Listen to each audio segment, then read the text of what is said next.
I'm Aditya Kalyani. So just graduated 2024. I was from the electrical department. What else do you need for intro or kuch chahiye specific? Can you share a brief overview of your journey at IIT Dharwad Okay, so from first year to fourth year? Okay, so basically we started 2020, but 2020 was the COVID section. So yeah, COVID session mein we didn't have much of college life. So we started basically around our fourth semester. So until then we had 1 to 3 online. Because of JEE delayed, we started a sem late. So generally in the month of November, December. तो उसके बाद labs वगैरह postpone हो गए थे तो basically we cut it faster so everything happened around in 1 year we completed around 3 sems. So basically by 2022 we were done with 3 sems. We joined 2022 December, so December में we started the 4th, so we completed our labs and all basically, and then it was 5, 6, 7, 8. So in terms of life, college life, we had what 4, 5, 6, 7, 8 sems. 1 to 3 were online. Some good part of it, some bad part of it, of course. So yeah, that was most of college in a very broader perspective. So yeah, I belong to E department. So yeah, my main area of work was also analog design. So it was basically core VLSI, analog VLSI. Yeah, I play chess. So yeah, I'm an international chess player basically. So I played for a college in intra-ITs. So yeah, that's more of myself and very base description of what our college life was. Nothing specific. Okay, what inspired you to pursue a career in core electrical engineering? Okay, so that's basically liking. I didn't start with core VLSI. Yeah, even my first thing was AIML basically. Like that's what most of guys start with. So when I started with that, basically it's once you delve into the things, you start to get a flavor of what each of them is. So you start to get a flavor of various aspects of different domains, and then you have to choose something which you like. So basically, I was fascinated towards semiconductors from long back before I start with these things. But yeah, even I started with AI. I had a couple of theoretical things, a couple of courses, some weeks of study. Yeah, I said right. We were online batch, so we had some leisure time as compared to college life. Our first 3 sems were running online. So yeah, not much of things to do online when you compare it to campus life. So yeah, we had some more time in that aspect. So yeah, basically then it started basic how you want to pursue your career into. So once you enter your second year or something, you basically that's what is the period when you get core subjects. Basically the first year is more of math, physics, chemistry, the base.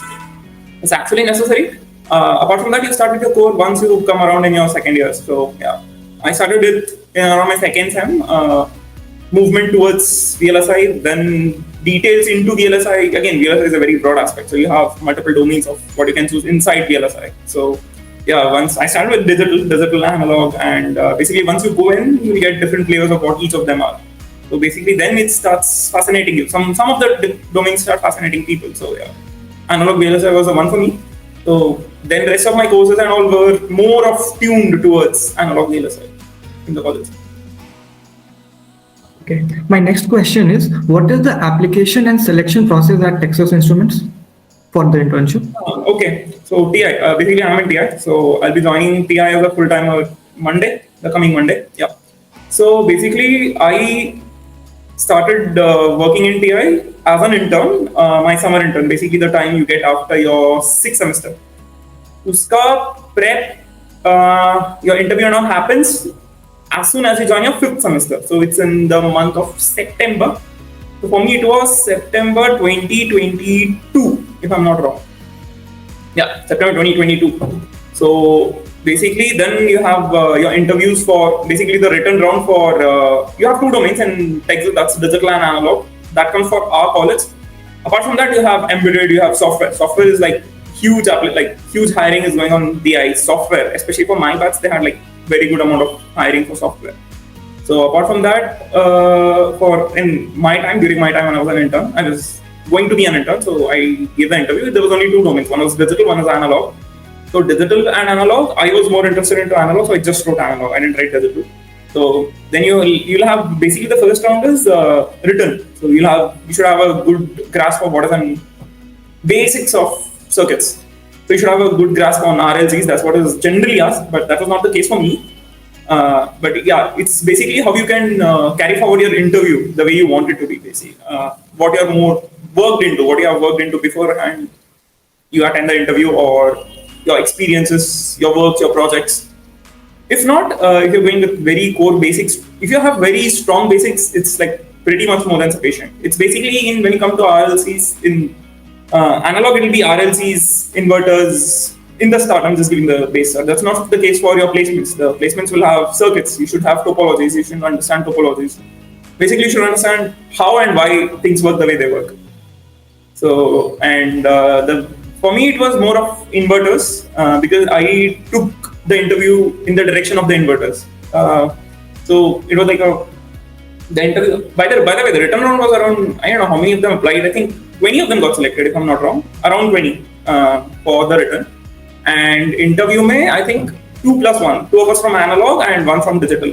2+1. 2 of us in analog. So basically, I had a single round of interview. The one more guy who was selected with me, I think he had 2 rounds of interview. It's Nitin and Rashita. So Nitin had 2 rounds of interview. So basically, mine was more of directly started with inverters. Basically, it was you have always a question that's introduce yourself. So yeah, that's the question you guys have to prepare properly, because that's where your interview is going to be going in the direction of. So then it went into that, it went good. So yeah, I had a single round. So that's more of hiring from TI's perspective for IIT Dharwad. And how did you prepare for the internship and the interview? Prepare for the internship or prepare for the interview? Both, right? For the first round and second round. Two very, very different things. Okay, Yeah. so let me go with the interview first. So preparing for the interview is basically, you guys have those 3 months of summers basically after your second year. Okay, I didn't work on that, but yeah, I'm just giving a bare hand what I didn't do, which you can do. So you have those 3 months. So if your first of all is interest, if there is no interest in going into VLSI, then there's no point of getting into Texas. If you're an analog or digital guy, if you're a software guy, yeah, you can get into DS software side. That's pretty good. So apart from that, yeah, it's basically I prepared with my basics. So beforehand, as I said, I was fascinated towards semiconductors a bit before. So yeah, I was working on my basics basically, and good. Like once you start with the basics, you'll understand what you have to move further into. So once you know how circuits work, how things work, basically everything starts with a MOSFET or BJT. If you guys know the analog side, it starts with the MOSFET, the BJT, and all. So yeah, the current equations, etc., etc. This is what even Texas expects you to know as a fifth semester guy, as a guy just completed 4th semester. They don't expect you guys to know what's a folded cascode. They don't expect that. Yeah. But over the time, that's how it starts. So once you prepare in for your interview, get in. I had a good, maybe I can't say I had very good knowledge of basics, but yeah, I was good in my basics. Basically, I said I took the interview the way I want it to be. So that gives a very good hand. You have to prepare that question. Basically, introduce yourself is a very good question.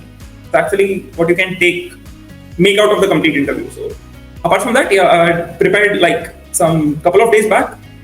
We knew we are having an interview. All of us were just preparing. We were preparing really good for it, and yeah, during that time, that was a known fact that RLCs is what asked. So we prepared across RLCs, circuits, etc., videos, blah blah blah blah, notes, books, etc. It didn't go that way for me, but yeah, for most of the guys, 99% of the guys, it went through the RLC side, and it's not only RLC. Just taking notes from what my friends said. So they were asked signals and systems, they were asked communications, but everything is just the basics that you have to know as a second year guy. So if your basics are strong, if you're good at classes, if you understand things, not memorize. If you understand things should be smooth. So can you describe the work you did during your internship at Texas?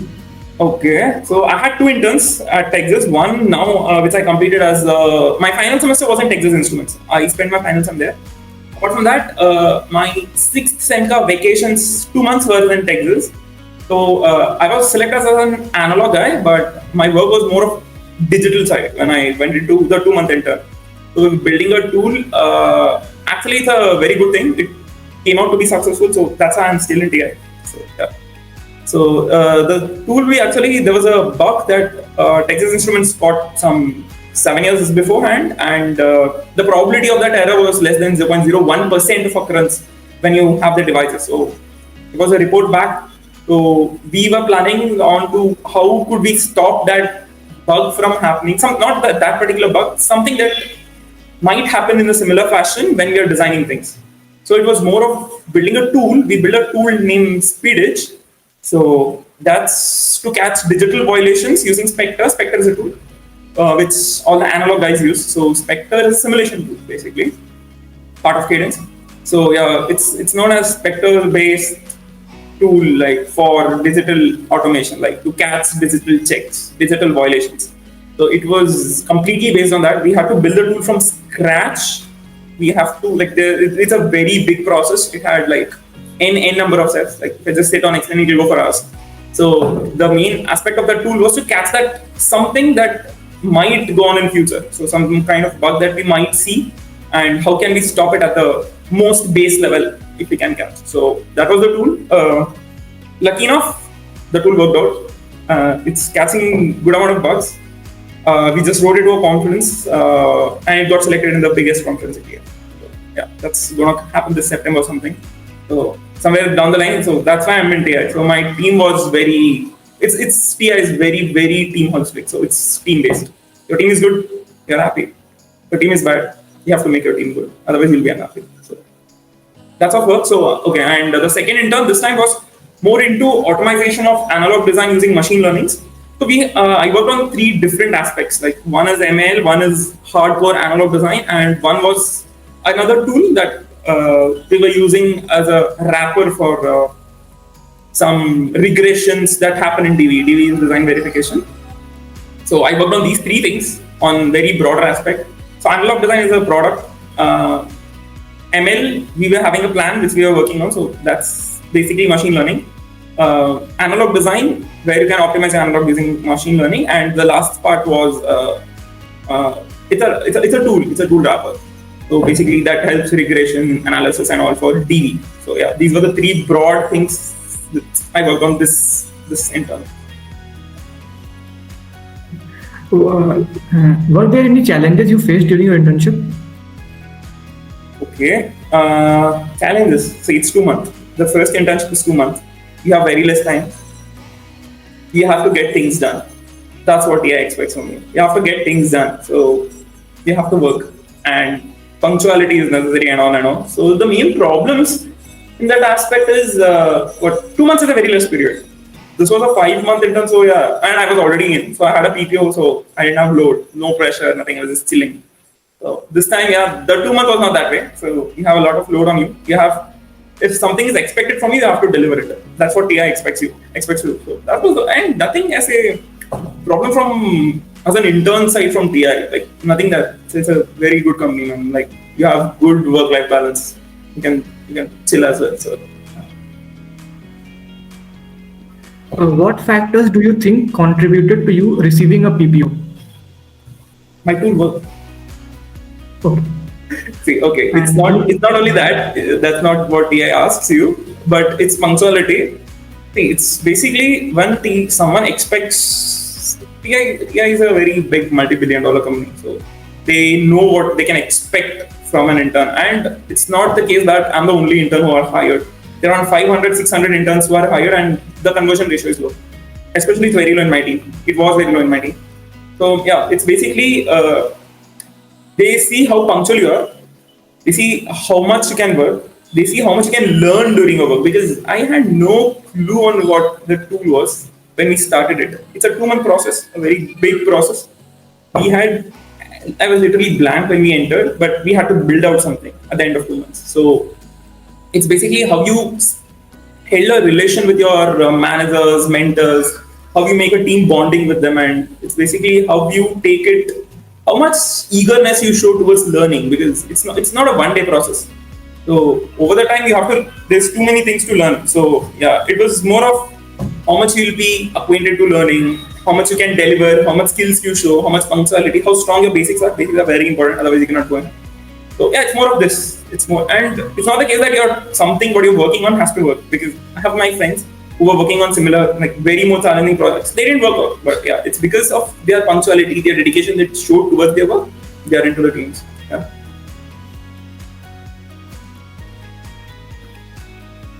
Does CPI matter? Like for Texas? No.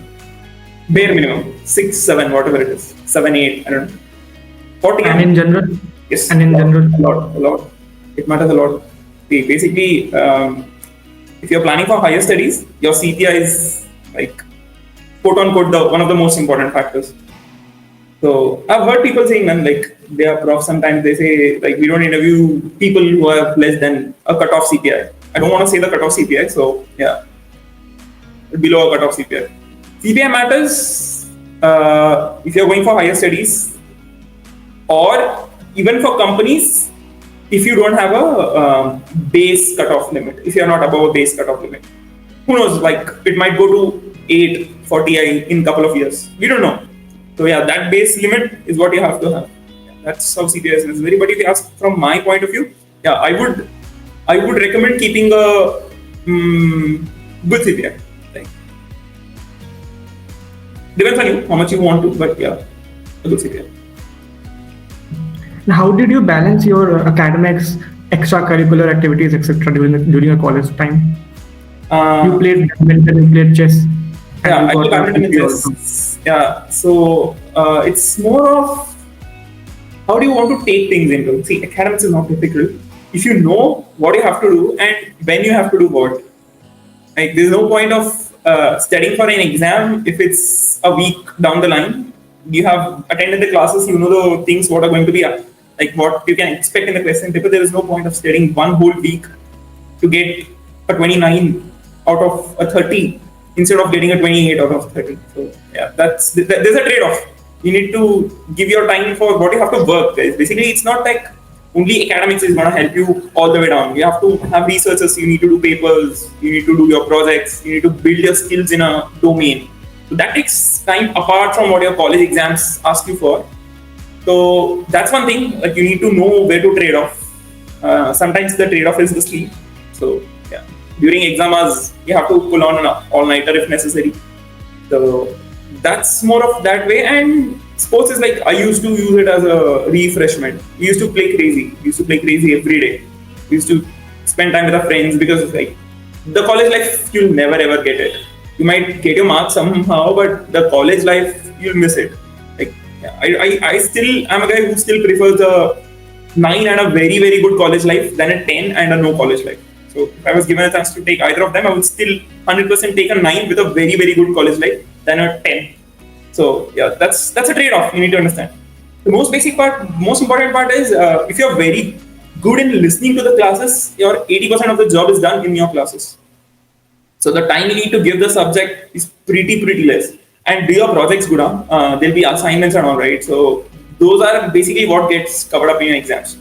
So if you know what you're doing in your assignments, then your job is done. Like you have to scribble some things. So we have to write down things. We have to understand why we are writing them down. Yeah, when you solve things, you need to understand why we solve it the way we solve it. So that's what is expected in exams. So that helps in managing time.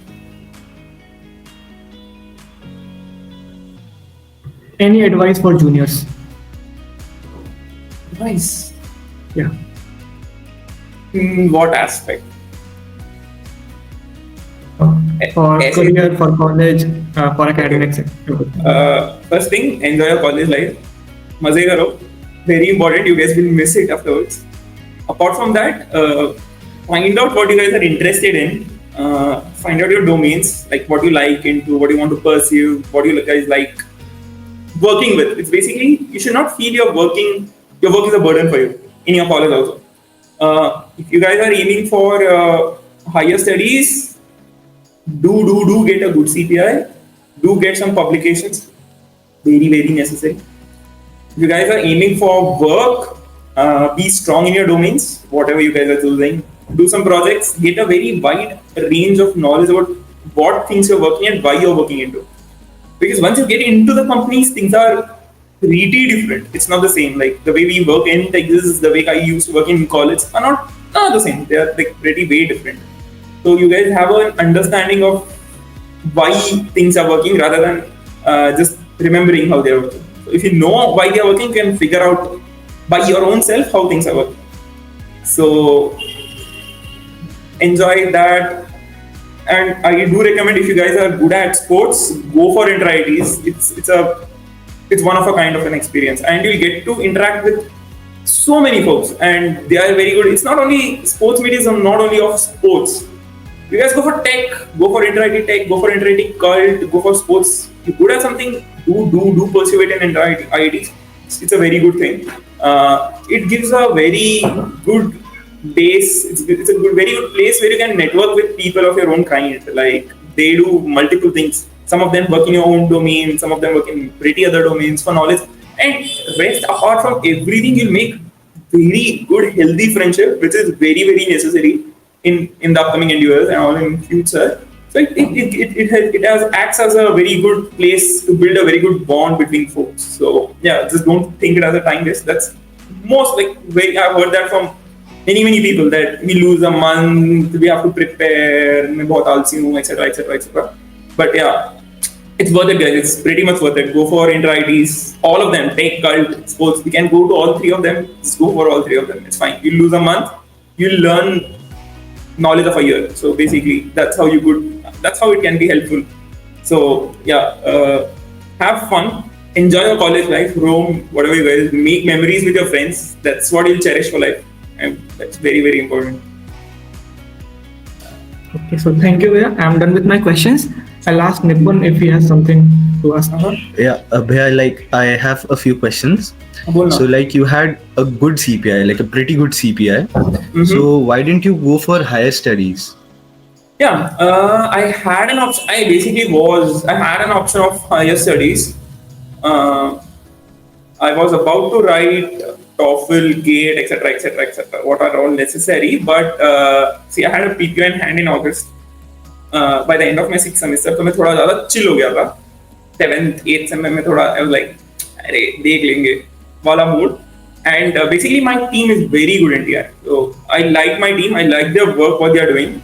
And I felt my particular team is more of a startup culture for me. Like, it's under the MNC hood. You have the name of Texas Instruments. The Texas Instruments is separated into multiple teams. So, n number of teams. So my team is more of a startup based culture. We have very good work. So they work crazy.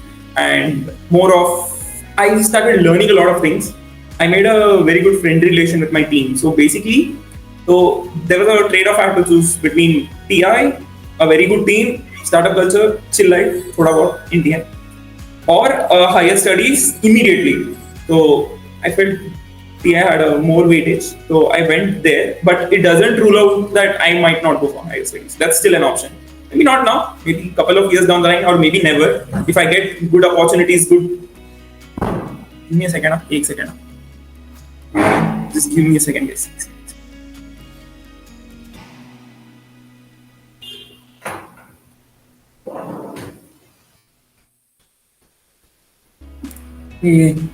Hi, sorry. So yeah, मेरे को वो दोनों trade off था कि I have to either choose this or that. So I felt at this point of time for my career, TI is a better choice. May not be the so best maybe in future you might pursue higher studies. There's a high probability that I might shift on to higher studies. You like pursue like MTech maybe or MS in your core field only? Yeah. I like analog. I like analog as so most probably 99%. I do an MS, I do an MTech. If I do an MS or an MTech, it'll be in analog design. But yeah, I cannot guarantee it'll be in which domain. So it might be RF, radio frequencies, it might be semis, it might be anything. So yeah. Okay, thank you, Bhaiya. That's it from my side. Yeah. Thank you, Bhaiya. Thank you for the interview. Sure. Thank you for your time, Bhaiya. Thank you. It's cool.